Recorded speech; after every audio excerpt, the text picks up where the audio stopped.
सराफा बाजार में ठगी की घटनाओं से व्यापारियों में रोष, एसपी को सौंपा ज्ञापन। सराफा एसोसिएशन भलवाड़ा ने सराफा बाजार में कथित रूप से हो रही ठगी की घटनाओं को लेकर पुलिस अधीक्षक को ज्ञापन सौंपकर कड़ी कार्रवाई की मांग की है। एसोसिएशन का कहना है कि पिछले कुछ समय से सोने चांदी के व्यापारियों के साथ योजनाबद्ध तरीके से धोखाधड़ी की घटनाएं सामने आ रही, जिससे व्यापारियों में भय और असुरक्षा का माहौल बना हुआ है। एसोसिएशन के अनुसार कुछ लोग विशेषकर महिलाओं के गहने खरीदने के बहाने दुकानों पर आती हैं और बाद में गहनों की अदला बदली करना।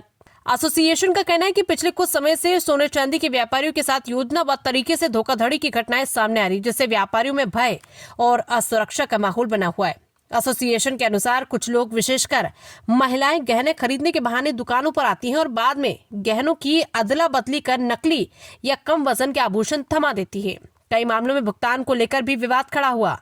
ऐसे मामलों में व्यापारी शिकायत दर्ज कराने पहुंचते हैं, लेकिन आरोपी की कार्रवाई में अपेक्षित गंभीरता नहीं बरती जा रही। ज्ञापन में उल्लेख किया गया कि 12 जनवरी 2026 एवं 17 जनवरी 2026 को सराफा बाजार क्षेत्र में ऐसी घटनाएं सामने आई, जिनकी सूचना संबंधित थाने में दी गई, लेकिन अभी तक ठोस कार्रवाई नहीं हो पाई। इससे व्यापारियों का मनोबल टूट रहा है।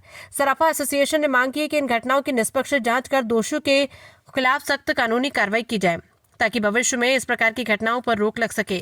साथ ही बाजार क्षेत्र में पुलिस गश्त बढ़ाने और सीसीटीवी निगरानी को प्रभावी बनाने की भी मांग की गई।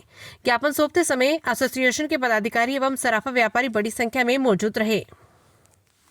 चुनाव चल रहा है तो अभी ग्राहक आते हैं, लेते हैं, बेचते हैं। भाव में इतना अंतर आता है कि एक दिन में 30-40 हजार रुपए का अंतर आ जाता है।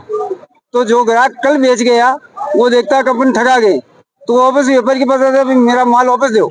जबकि व्यापारी के ओरिजिनल में जो माल लेता है उसको ही दूसरी जगह बेचना पड़ता है, पैसे देने पड़ते हैं। ऐसे ही एक किस्सा मांगीलाल जी की सोनी के साथ हुआ है। 4 आदमी 5 किलो चांदी बेच गए थे, 10 किलो चांदी बेच गए थे। आज 8 दिन बाद वो आके बोल रहे हैं कि मेरे को वापस पैसे ले चांदी दो। तो ऐसा कैसे संभव हो सकेगा? इसलिए प्रशासन से विनती है कि ऐसे केसों को ध्यान नहीं दे और व्यवस्थित जांच करके सलटाए। धन्यवाद। अध्यक्ष सराफा एसोसिएशन भलवाड़ा। आज आपने क्या किया है? आज हम साहब को निवेदन करने आए हैं, समझाने आए हैं, ये चीज हो रही है बाजार में, लोगों के साथ धोखाधड़ी हो रही है, इसको हल करे। बाजार एक आधे दिन के लिए बंद करके हम साहब के पास आए। क्या नाम आप? राम नारायण बिरला, अध्यक्ष सराफा एसोसिएशन भलवाड़ा। ऑफिस आके वो मेरे ऊपर डराने धमकाने का आरोप लगा के, बलात्कार का आरोप लगा के मुझसे कड़िया ऑफिस मांगने लगी और मेरे दुकान के औजार भी उन्होंने उठा के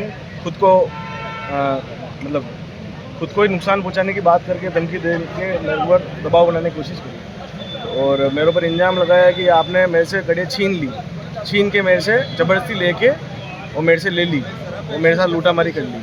फिर मैं थाने में गया तो उसके बाद थाने में भी वो लगातार मुझे धमकियाँ देने लगी, ये बलात्कार का केस लगा दूंगी, ये कर दूंगी, वो कर दूंगी, ऐसे ऐसे करके तुम्हारे घर के बाहर आके सो जाऊंगी, तुम्हारी दुकान पे कोई ग्राहक नहीं आने दूंगी। ऐसे करके मैं बहुत असुरक्षित महसूस कर रहा हूँ कि वो अभी भी मेरी दुकान के बाहर ही बैठी है, वो चारों महिलाएं।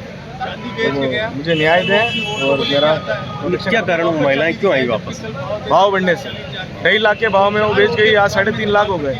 तो उनके दिमाग में लालच जग गया, पता नहीं क्या हुआ, तो वापिस वो कह रही कि मेरी गड्ढे मुझे वापस दो। और व्यापारी लोग रोज का सौदा रोज उतारते हैं।